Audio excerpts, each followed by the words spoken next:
I remember I was at Hemophilia summer camp, and there was this guy, Chris Althouse, that had been at camp many years before, and he couldn't be there that year. We were told during orientation that Chris died. He was a good friend and meant so much to me. I remember going into the mess hall and calling my dad, and he answered the phone. I think he was wondering like why I was calling him from camp anyway, because I didn't normally do that. And I said, "Dad, Chris died," and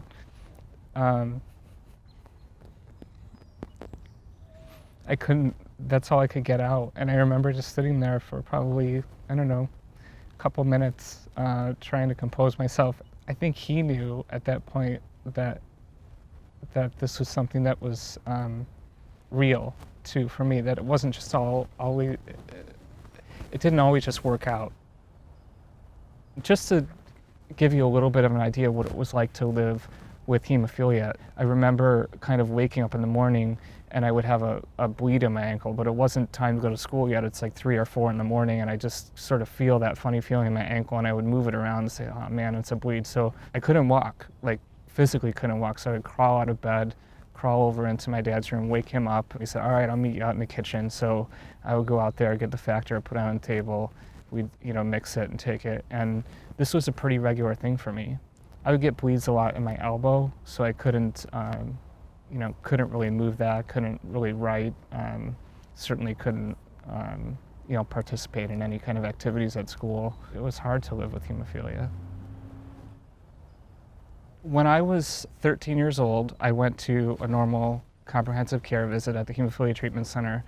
The doctor said to me that he thought that he needed to test me for HIV. And I thought, okay.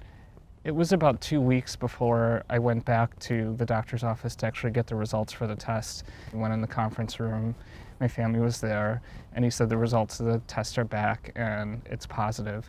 I just listened to him say those words, and I didn't cry, I wasn't angry, I didn't really feel much of anything. I think I didn't know entirely what it meant at the time, because I remember thinking when I went to bed that night, sort of laying there, am I going to graduate high school? In fact, that's what my brother and I were talking about. We said, we wonder if we're going to graduate high school. So it was 1993, and I went to go see the infectious disease doctor. I already knew that I was HIV positive at that point, to kind of figure out what was next. He said, one, that the best thing that you can do is to stay positive and to have a positive attitude. And he said that, thankfully there are medications that we can use to treat you, so we'll start with some medications. We ended up just going with the standard AZT. He said, take them every day. You can't miss any pills. And our goal is to just stay as healthy as we can, as long as we can, and more medications will come out. And that was sort of the strategy. When I was 13 years old and I was told that I had HIV, I was not ashamed of it. I wasn't embarrassed by it. I didn't feel like I needed to hide it. It was just part of, it's like, of all of the problems that I have, yeah, I got this virus, and there was no stigma or shame or anything that went along with that. As a kid, people sort of assumed that it was something that I got through no fault of my own. But when I was older, it was different. And I remember in college going to see a doctor, and I sort of matter-of-factly said, I have hemophilia, I have HIV, I have hepatitis C. They were sort of stunned and looked at me and asked how I got HIV. I thought they would knew, and even if they didn't, I thought, well, does it really matter? There is kind of a question like, how did you get it, and did you get it from doing something you shouldn't have been doing? I really noticed that, and that's when I started to realize that there is stigma, and it's real. I started with the National Hemophilia Foundation in the late 90s, Youth Leadership Task Force, they called it, and it was a way to increase youth involvement in hemophilia. And this was intentional because the foundation at the time saw a leadership gap coming. Most of the leaders had died. I was on the board at a time where the foundation was really undergoing some transition, trying to rebuild itself.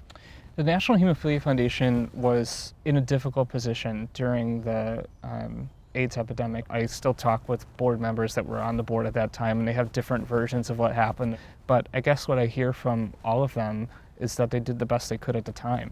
You know, even if they didn't do all the right things, they still were sort of a hub that kept the community together.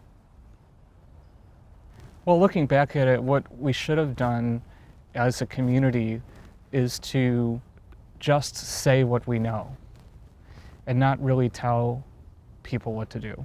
That was one of the mistakes that the community and some of the leaders in the community made at the time, was to really make a recommendation about whether to take factor. There were some treatment centers, some physicians that decided, for example, instead of using pooled plasma, they would use single donor cryoprecipitate.